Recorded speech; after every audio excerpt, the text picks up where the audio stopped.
Thanks, Kim. Welcome, everyone. My name is Christy Simon. I'm the president and CEO of the Central Maryland Chamber. Thanks so much for joining us this morning for this very special event on boosting team morale with a panel of experts from the Chamber membership. We're looking forward to a great program today.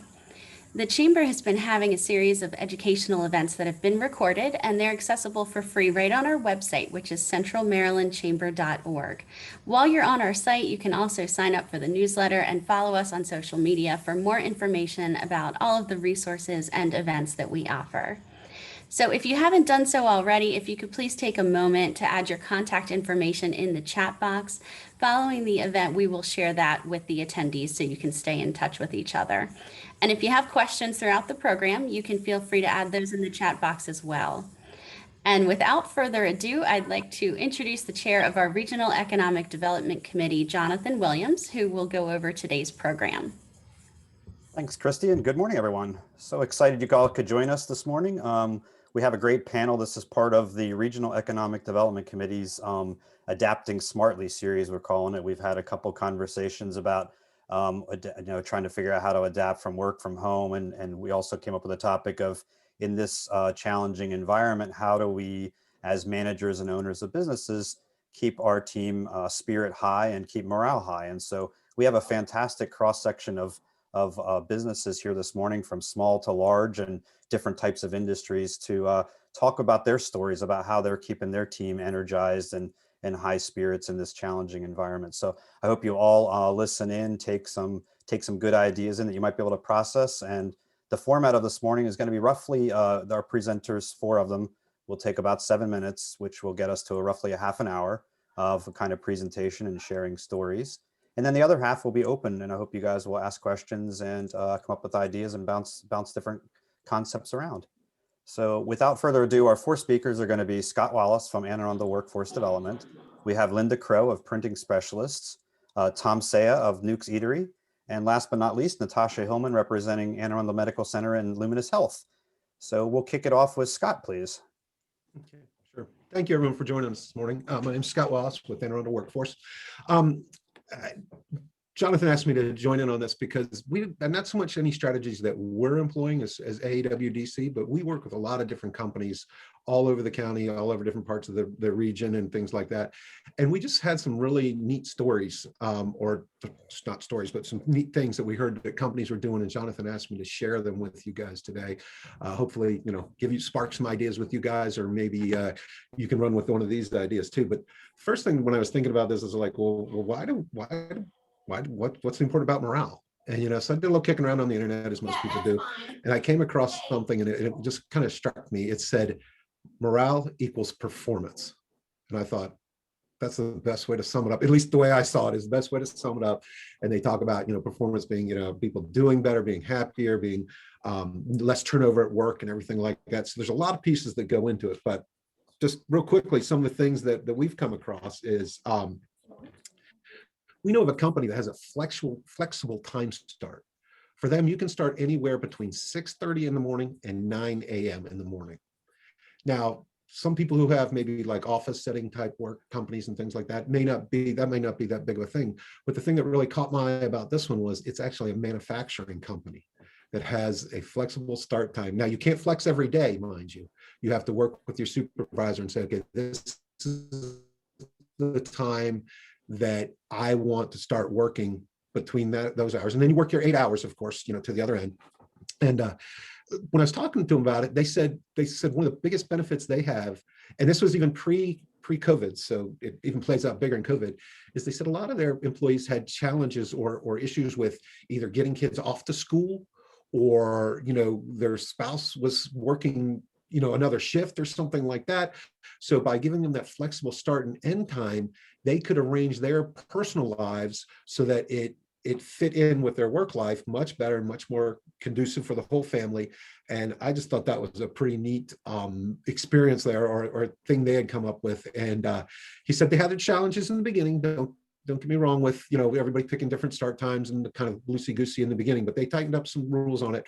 And they say it's working out great, because if you do your part in production, it just stacks. If you're coming at 9 and work till 5 or whatever, your production just stacks up. So if the other person comes in at 6:30 in the morning, they just move that forward then. So in the beginning, it was a little bit of a, hinky start, but after they got that worked out, it's working out great for them. The second thing is companies are looking at benefits, and it's kind of an interesting thing, because when you're an old person like me, you're looking towards retirement and going, okay, how can I put away my retirement money? And a lot of companies have matching contributions of some caliber, things like that.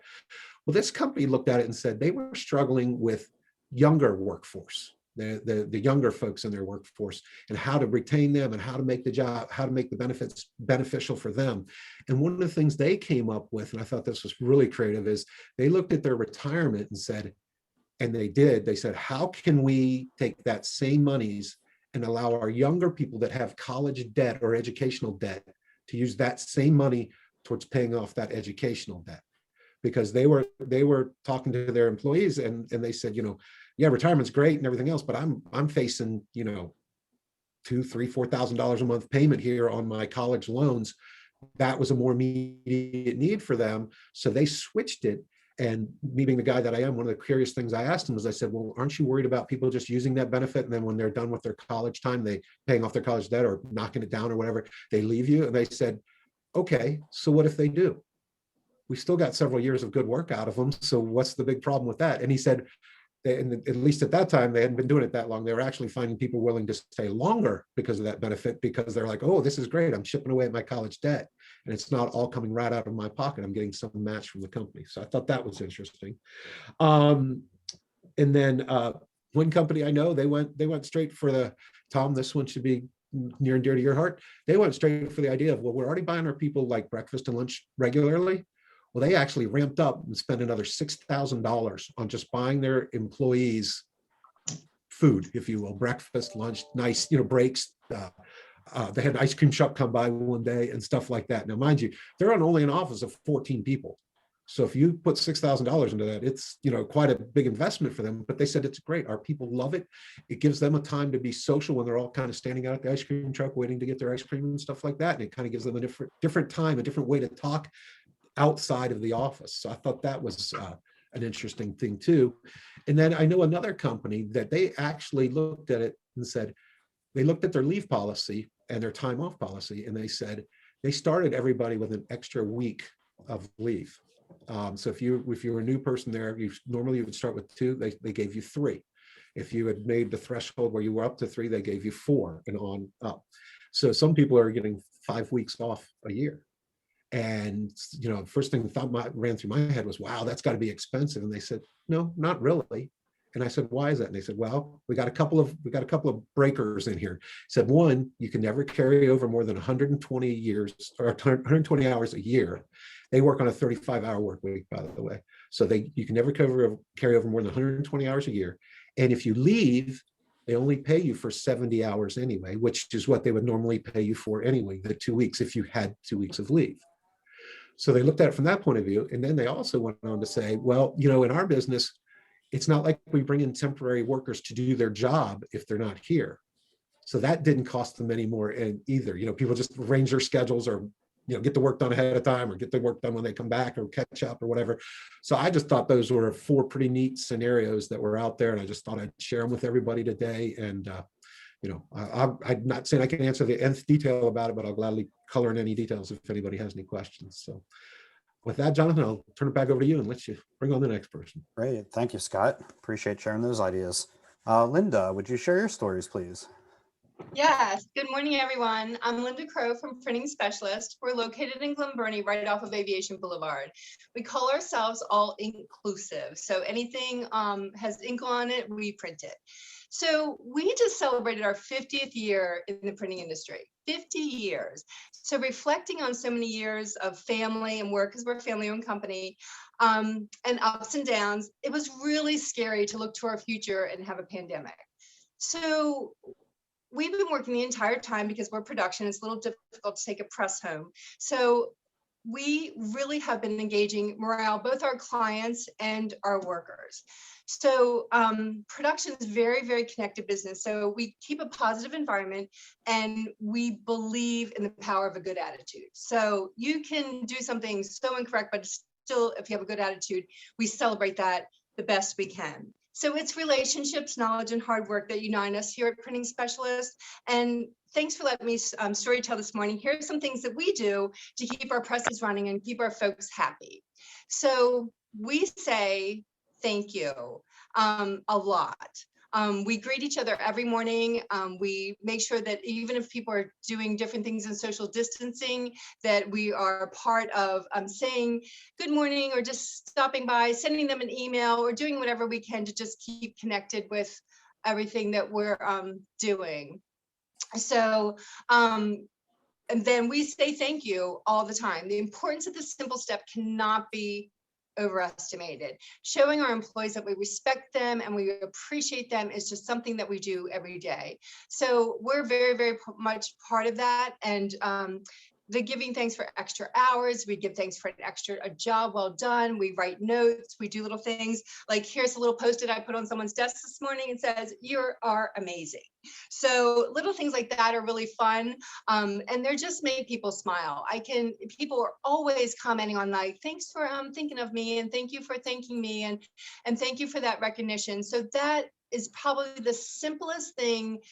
And it's not a cost that just makes everybody just work really, really hard. So we recognize our folks the best we can every day.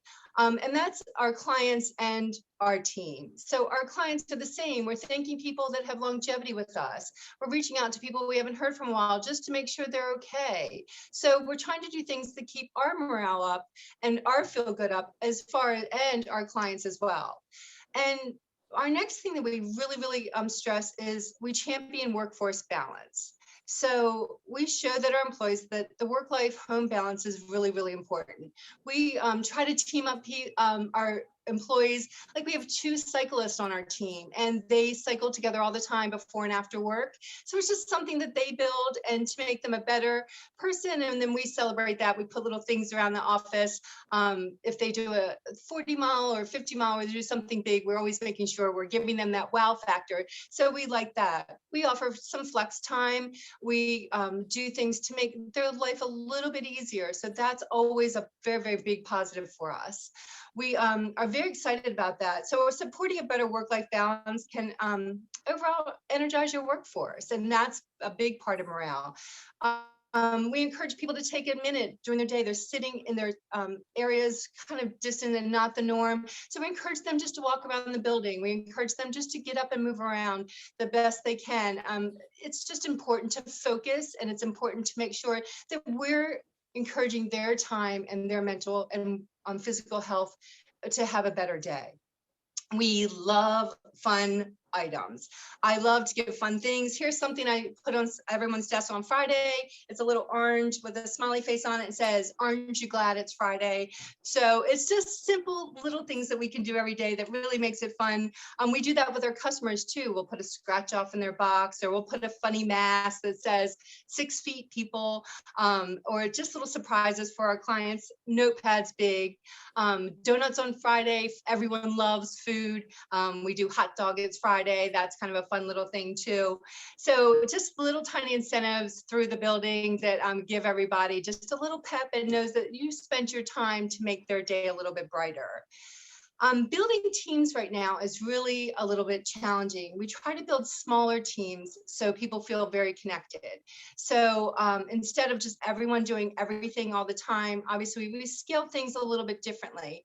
Like, our production or our drivers or our sales team may engage in a few little things that are giving each other kudos in their area of our production. So that's a nice way to simplify. If you have certain areas of your team that normally you want to celebrate as a whole, we kind of celebrate individually in the smaller pods. And that's been really a wonderful reception. People feel a little bit more recognized, and the feedback from that is a lot more positive. So just scaling things down is really, really fun.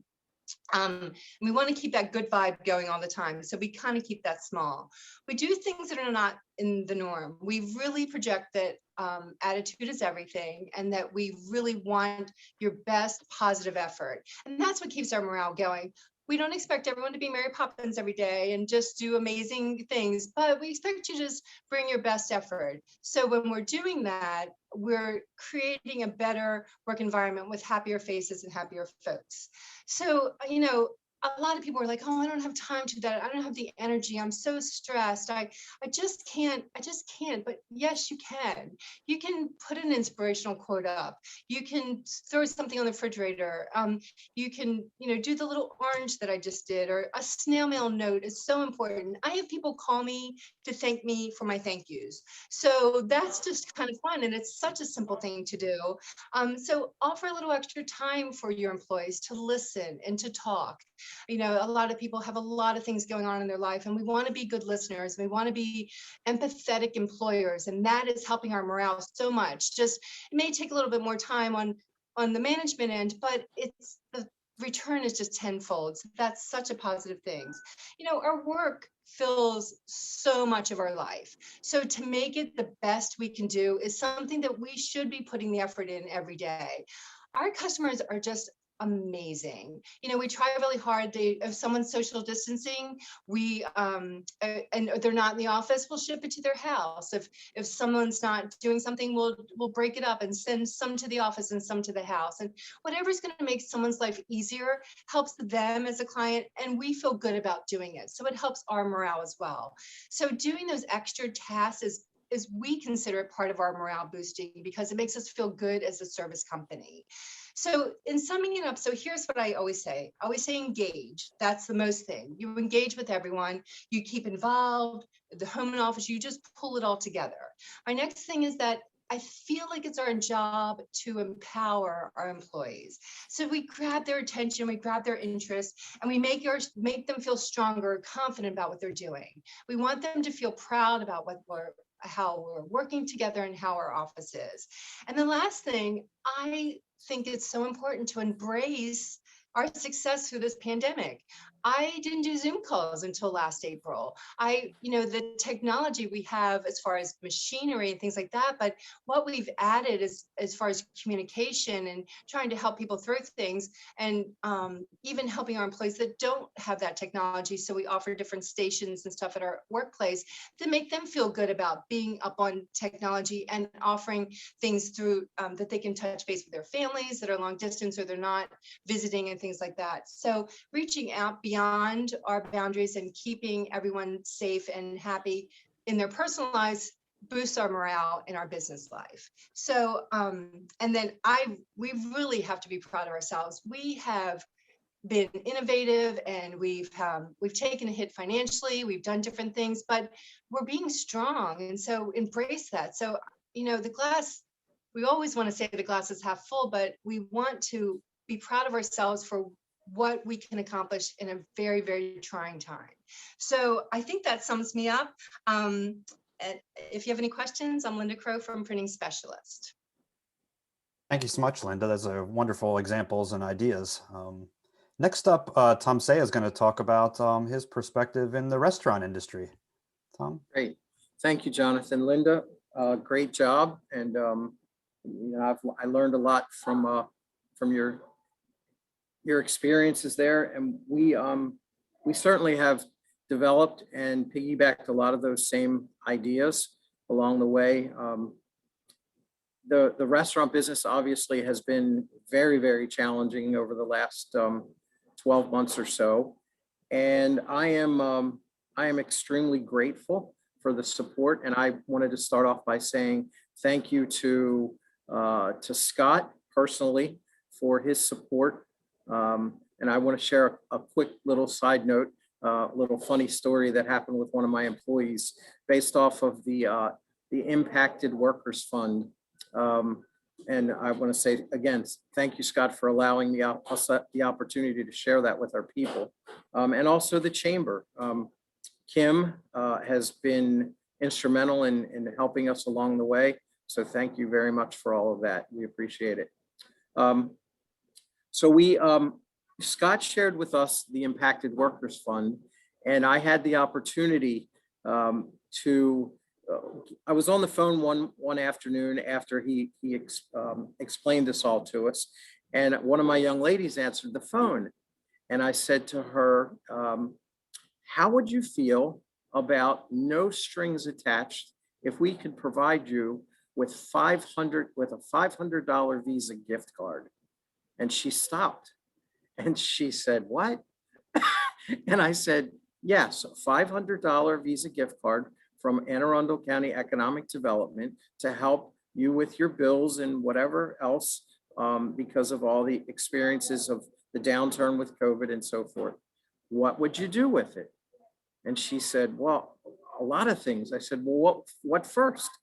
And she stopped again and she said, well, first I'd quit my job. I'm like, oh my God, really? Did you just say that to me? And I said, okay, let me retract that. No gift card.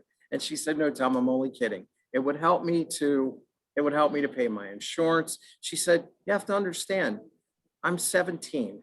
It would help me greatly. $500 is like a lot of money. So I was thrilled about that. And I think we've had at least 5, if not more. Scott probably could validate, but I think we've had at least 5 of our team members who have taken advantage of that opportunity. So thank you for that. That's been terrific. To piggyback on that a little bit, so the pandemic has really and truly been an eye-awakening experience for us in this industry. And I can speak specifically to our business. And one of the things that it really did for us was to step back and to recognize even more, not that we weren't before, but even more, just how important it was to actively listen to what was being said to us as the employer, because we have a very diverse workforce. And kids of 17, 18, we have older folks that are 30, 40, even 50 and 60-year-old folks that help us with our delivery of our catering and so forth. So it's all gamuts. So we do a lot of work with our team. And one of the things that we coined the term is getting it right from the start. And that is with our orientations and so forth. So right from the start, from day one, even during the interview process, we engage a lot of our people in the process. And we ask our team to sit with the hourly employee. Even before we make that decision, we want our hourlies, some of our key people, to feel like this person is the right fit for us, because we want to make sure that we have it right. So piggybacking on that, we coined another term, and that was getting it right. And based off of that, we do a lot of communicating with our people every morning and afternoon when our people come in for day shift and night shift. We spend about 5 to 10 minutes, and we do what's known as coaching them in, coaching them through, and coaching them out of their jobs. Because we want to make sure that everybody understand what the goals and the objectives are. And it also gives us an opportunity to kind of look our people in the eye, listen to them, understand what they're faced with. Because again, as Linda shared, people have a lot of things going on in their life. So it gives us a chance to kind of recognize those things. What we always do is we ask, well, first we tell them what we're very grateful for. And then we always ask them, what are they grateful for?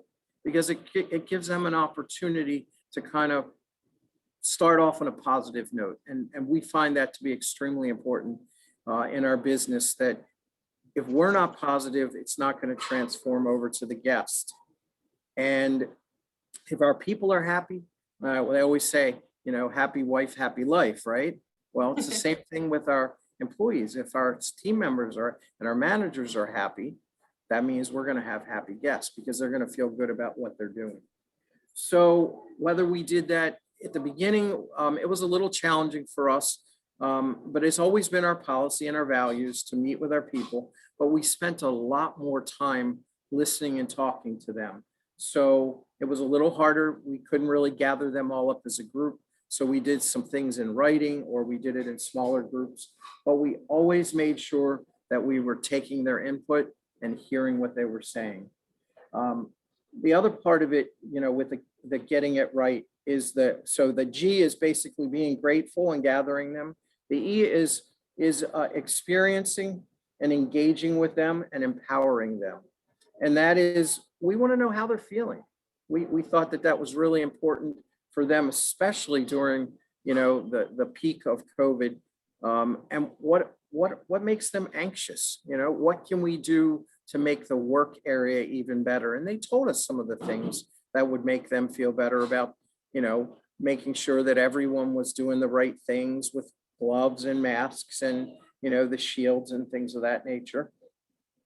And we really tried to make sure that everybody understood, why are we taking temperatures? Why are we doing contact tracing? So the more knowledgeable that they are, the more empowered they feel to get the job done. The T part of it with truth, we've always been very honest with our people. We've always, made sure that we don't want to tell you what we think you want to hear. We want to tell you what we think you need to know. And that's important, and vice versa. The next piece is integrity. Okay, again, say what you mean and mean what you say. And, people, again, they will take you at face value, and they want to trust everything that you're sharing with them, especially in an environment like we're in today. They want to feel safe, and they want to make sure that our guests feel the same way. Going a little bit further, the trust, again, just piggybacks on, again, following through on what you're telling them that you're going to do or not going to do, and be flexible about it. The other part is respect, listening, and especially being self-aware. I found myself spending a lot more time absorbing.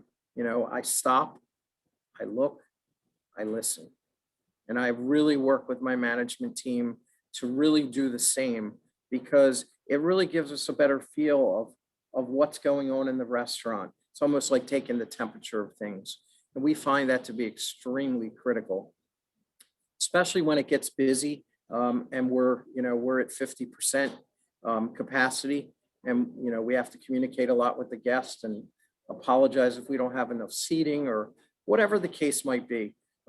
But I definitely have found through many of these steps that our team is stronger and better than it ever has been prior to. So if there's anything, I guess, positive that's come out of this, is we've built a much stronger team that's much more respectful, which is the next piece of it.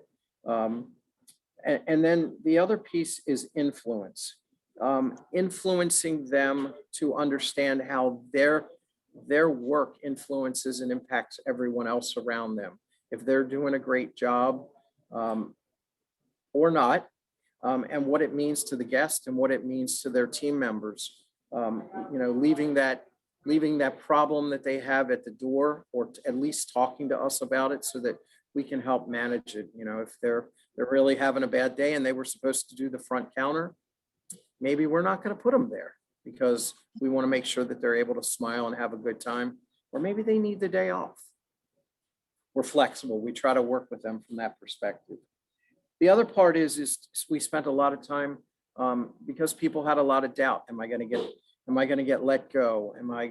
What's that going to mean for me for growth? I can honestly tell you, we did not let anyone go during the entire pandemic. And I thank the community for that, for their support. It's been tremendous. And we've had several of our people that actually have come to us through all of this and said, we really want to grow with you. We want to take on more responsibility, because they're seeing how engaged we are in the process. Last but not least, the happiness piece. Okay. I feel like we've achieved a much happier group by removing a lot of their fears. We've always been very clear with our expectations. To piggyback on some things that Linda was saying, we say thank you, we say please all day long, and we expect that to happen. Please and thank you, ma'am and sir, very respectful with our guests and each other. And the other thing is that I've made it a point as the owner to really build the spirit in the restaurant. One of the things that we did during the pandemic was our policy was 50% discount on our food for our staff, we went to 100%. Everybody ate for free because we wanted them to know that we appreciated, what they were doing and how much that it meant to us that they were here for us to serve the community. The last is the teamwork. We just continue to build upon our values, driven by the respect and the differences that we are, being a very diverse workforce. And piggybacking on that is the talents that we all have, both individually and collectively, and building upon that to make a much, much stronger team. So again, I guess in summary, respect, trust, teamwork, and we live by our values. And we have a great team and we have a great community, and we're very grateful and thankful for everything that we have. We could certainly say, oh my God, this has been horrible and we're downtrodden, but that's not us. We're here to win. And I thank you. Great. Thank you, Tom. Those are some fantastic suggestions as well, too. And continuing, I'm not sure if we're going to continue the theme of personal touch, but that seems to be so far. And Natasha, you have a much bigger organization to deal with. So look forward to hearing your ideas and concepts. Yeah, no problem. So good morning, everyone. I'm Natasha Hilsman. I am one of the 3 HR directors at Luminous Health. And if you all are not familiar with Luminous Health, we had a little name change. So we are actually a 3-hospital system now. We make up Anne Arundel Medical Center in Annapolis, which I think a lot of people are very much familiar with. Also Doctors Community Medical Center in Lanham. That's our new partnership. And then we also have J. Kent McNew Family Medical Center, which is our inpatient behavioral health hospital that's we've had for just a few years now. So we're a 3-hospital system, and we're very excited about that. So yes, right now we have over 6,400 employees and we have over 1,000 volunteers. But I have worked for organizations that have been a lot smaller. I've worked for a manufacturing company. It's actually a Japanese automotive component manufacturer in Tennessee, and it was a lot smaller. And some of the things that Linda was talking about, I can 100% identify what she is saying. Like, the person is working on the production line, and you work in small teams. And yes, you can have organizational initiatives, but it really comes down to how that team is smaller teams. So for example, at Luminous Health, we're as far as District Heights, all the way to on the Eastern Shore to Cambridge. And so, we do have organizational initiatives around well-being and engagement, but that's an initiative that's, for the whole organization. That manager who is managing that practice in Bowie, or managing that practice in Odenton, or is working that ICU unit, still has to have ideas to try to help the team that they're working with as well, okay? So a couple of thoughts I had, and of course, as an HR person, I'm gonna come from the HR perspective. The first thing is I think of morale as a picture in time. So when I worked for the automotive component manufacturer, we used to actually measure morale. And so back then, my job was to go on the plant floor. I'm there with got my safety glasses on and my shoes with my metal shoes, so something didn't fall on your foot, for safety reasons. And I was assigned the starter, alternator, and starter division. So if any of you own any Toyotas, Lexus, all these cars, we made starters and alternators, instrument clusters, and other parts that go in your car. And so my job was to walk the plant floor. I had a group of people that I would talk to on a regular basis, and I would ask them what their morale was. I would say, kind of, hey, Jonathan, tell me your morale on a scale of 1 to 10. And what's the 3 factors that are impacting positive morale? And what 3 factors are affecting the negative morale? That was a long time ago. I know we don't do that anymore, but we did try to measure that. And so that's going to be my tip number 1. In your organizations, as much as possible, if you can some kind of way measure that, put a number to it, something, because then what you can start doing is, I know this last year was an unprecedented year. And so last year may not have been a really good year to measure morale, right? It's more like measuring survival. Are you surviving or you're not surviving? But going forward, if you can some kind of way do a pulse check, with your teams to say, okay, pulse is good. I think Tom was kind of talking about that, whether that's a number, whether you have some kind of color coding that you do or something, because then you can start predicting kind of what that looks like. So traditionally, we know if we weren't in a pandemic, there's highs and lows, right? It's, we talk about around the holidays, usually people are pretty much up. And then after the holidays, people are like, oh, they're in a little bit, kind of that post-holiday funk. And then it kind of leads into spring. So spring is happening. People are gonna get spring fever.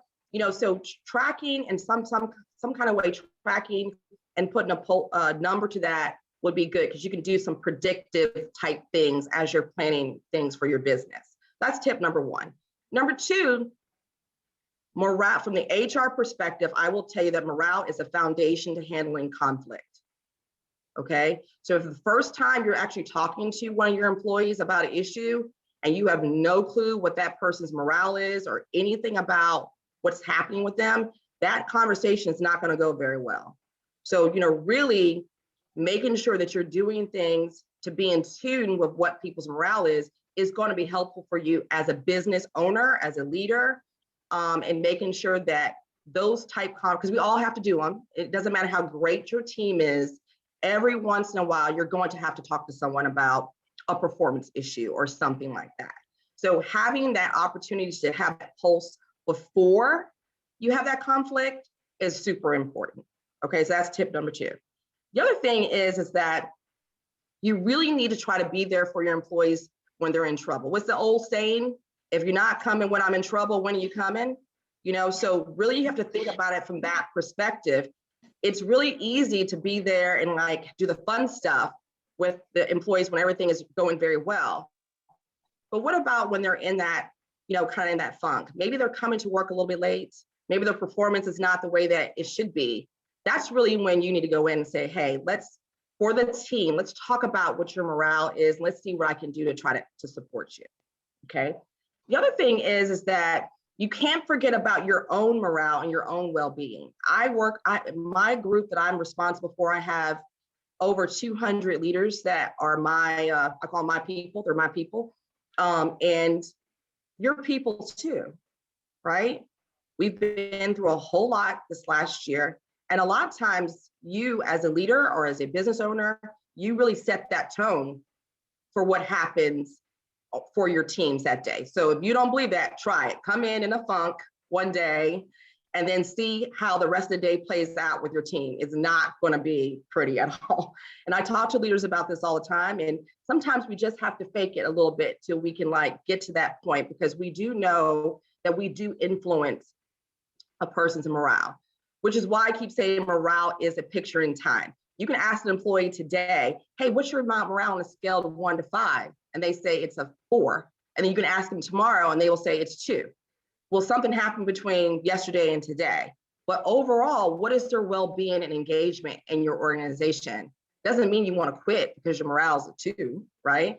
You're really looking for other things and indicators that you have a place in the organization, that you're valued in the organization, that people listen to you, and that you understand what your role is in the team.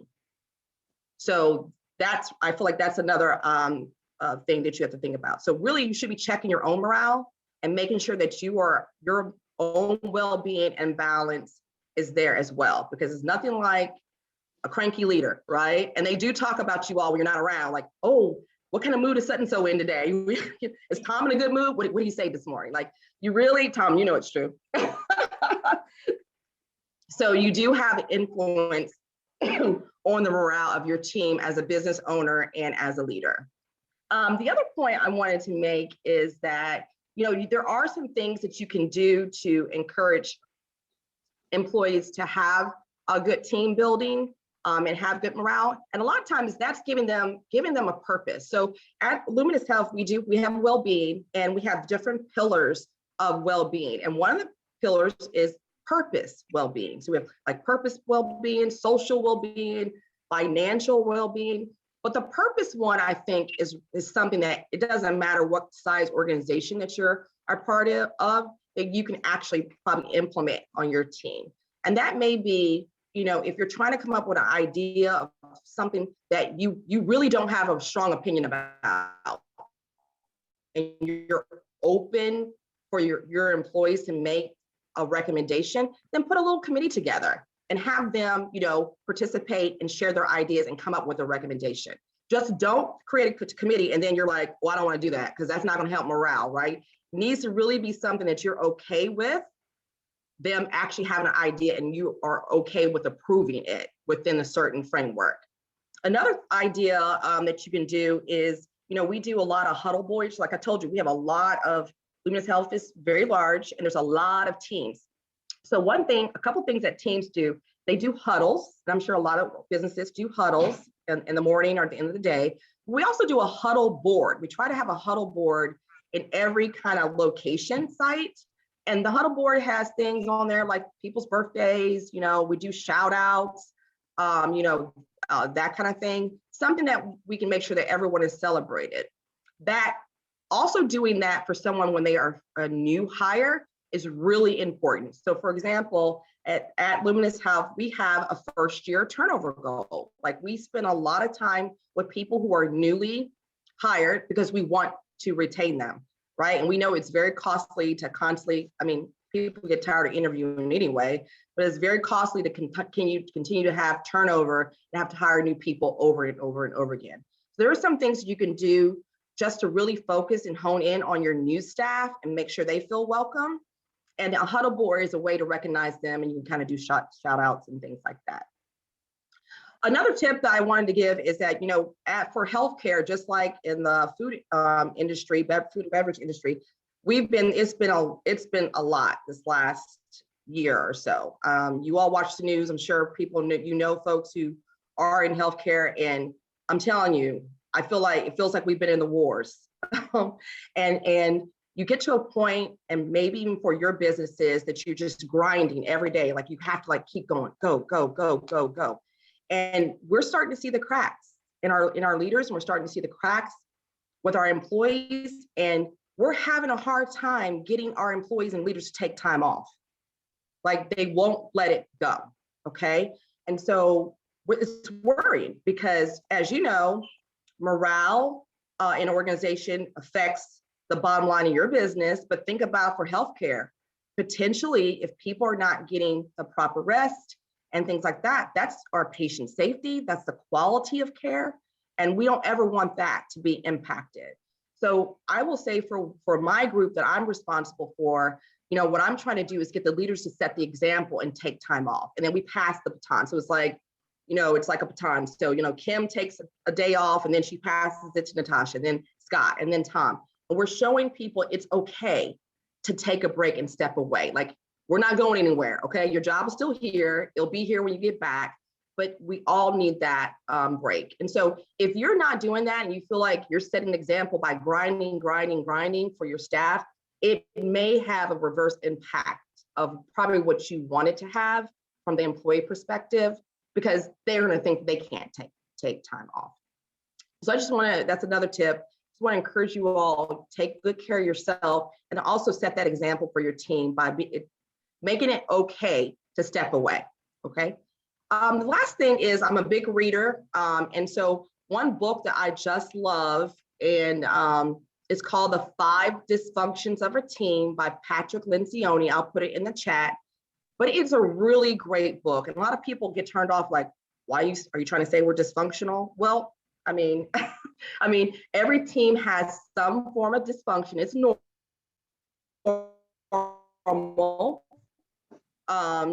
But it really gives dynamics and then how to build on that. And, the trust level is that first level. That's even before you hit morale. People have to know what you're about, and they have to know how they expect to be treated. There has to be some understanding of that before they even can tell you what their morale is. And I think it's a really good book. Patrick Lencioni wrote the book, Death of a Meeting, which I'm all about that. I hate doing meetings. So he's very well known, and I'll put that information in the chat, but it's another good resource in your spare time if you want to take a look at it. Also, it's on audiobook, so if you're like me, you're always in your car, you're running around, it's a really good book to listen to as well. Great, thanks, Natasha. Really good information and good ideas too, specific ones. So at this point in time, we'll open it up to questions from the audience. And I think we're a small enough group, we can give it a try where if we just be respectful of each other, that just kind of, unmute yourself. And if you have a question for any of the specific presenters, feel free to address it to specific people. So it's open. If anybody wants to ask questions, please.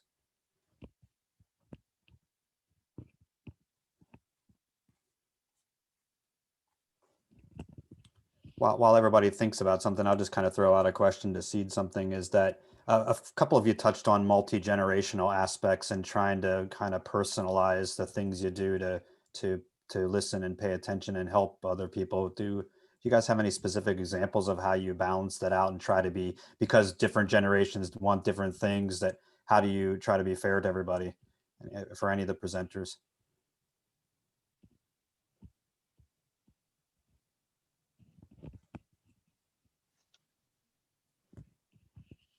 Anybody have a response to that?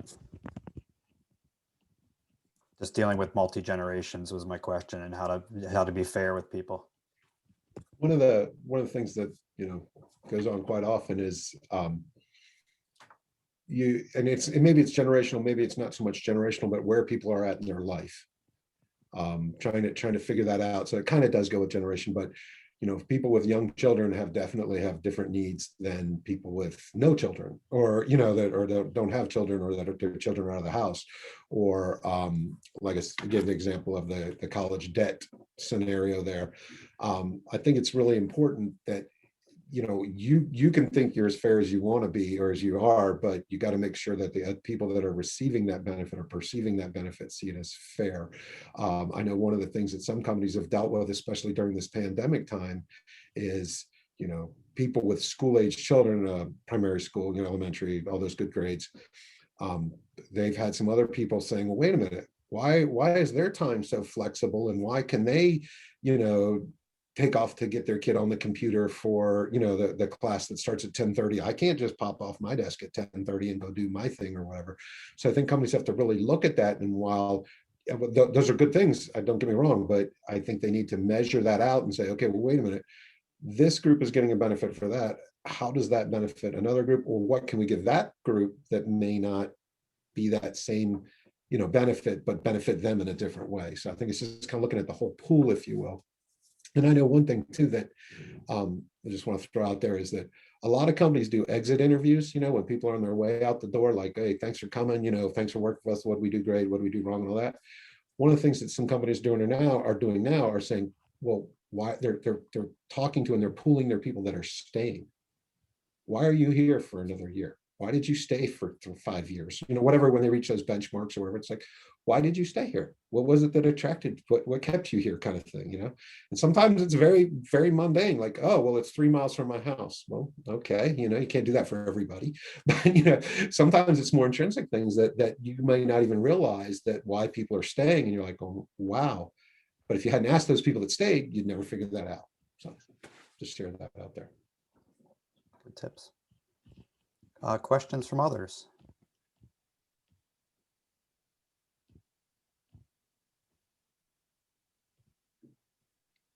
Everybody's just overwhelmed. I know of me, there was a ton of information all of you shared, so it's kind of overwhelming. I'm trying to figure out, well, man, what do I do with this? I'm kind of squirting myself as you guys are talking. How well do I do at each of these things? So I got a lot of soul searching to do after this fantastic amount of information.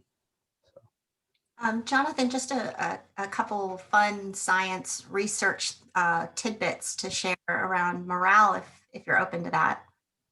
Sure. So, we think about morale, at the heart of it, people want to feel valued, appreciated, respected. And, research shows that people make decisions first based on an internal emotion, and then they look for external reasons to justify that decision. So it's interesting when we think about, extrinsic motivators, which are really great tools to support morale. At the same time, I think it's helpful for us as leaders, business owners, to really get intentional about how to reach those intrinsic motivators. And so, we think about, how do you make someone feel valued, appreciated, and respected? And, to me, it kind of boils down to helping them feel seen. It's interesting that science says that when you hear your name in association with something good or positive, it actually gives you a shot of dopamine. And that's something internal that really stems into more engagement. You need to talk about the difference between employees being engaged and disengaged. Engaged is really the heart and soul of the employee. Do they really want to be doing what they're doing? Or do you have that internal commitment, from that person? And so, when I think about intrinsic motivators, what are a couple out? One is intentionally catching them doing something specific, use their name, say the impact, hey, Sally, I really liked the way that you worked on this report. I really appreciated how you put this attention to the detail, and this is how it impacted the business. And that really helps reach those internal, that internal sense of value and appreciation.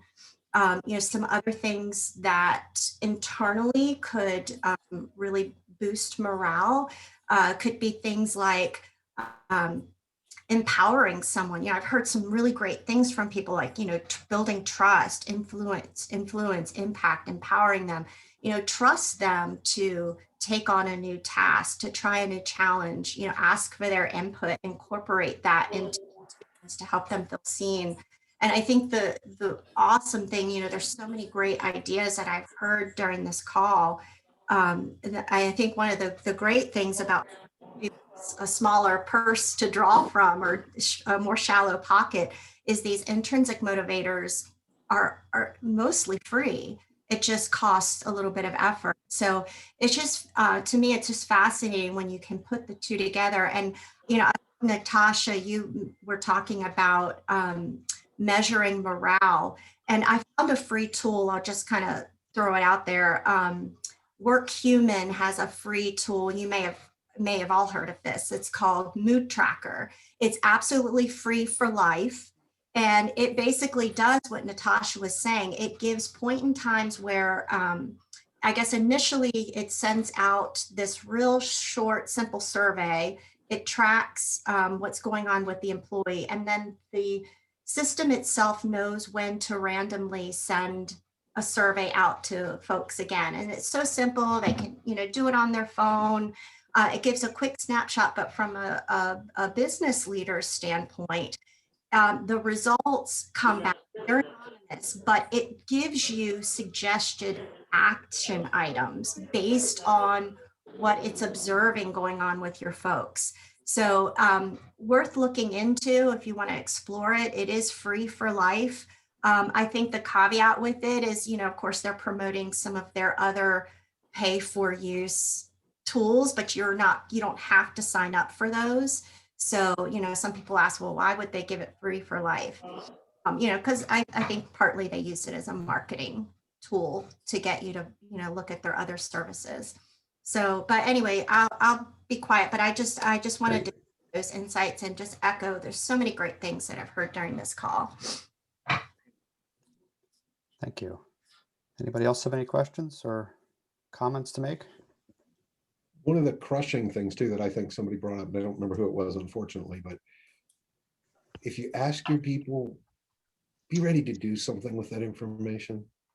Nothing crushes morale more than you keep getting asked and you say, oh, we need this, or we want that, or, we'd like this. And yeah, sometimes they want, everybody has an executive suite or whatever, and you can't afford that or whatever. I get that. But some of the smaller things that they ask for, when they see no action on that survey or whatever you want to call it, they go, well, why bother?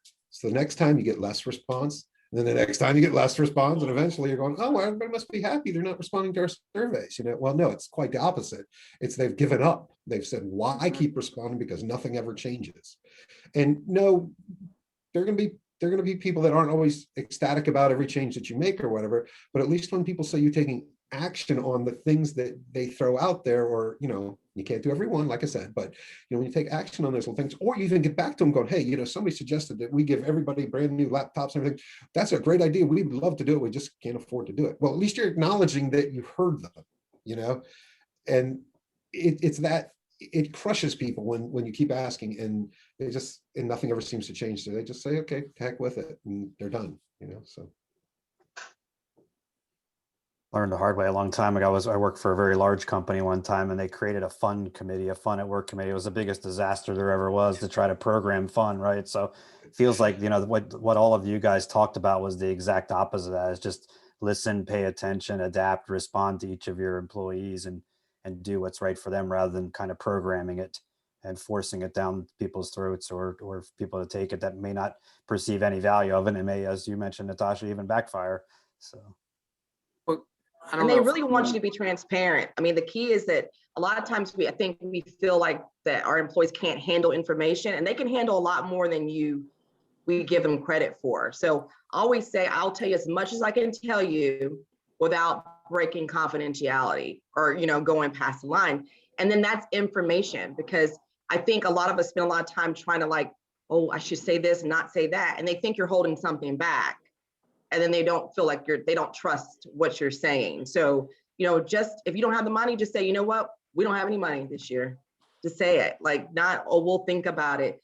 They can handle more than we give them credit for if our intention is just to be transparent and kind of tell them the truth about the situation. And then they can make a decision for themselves about what they want to do at that point. Well, they're going to respect you more for being truthful.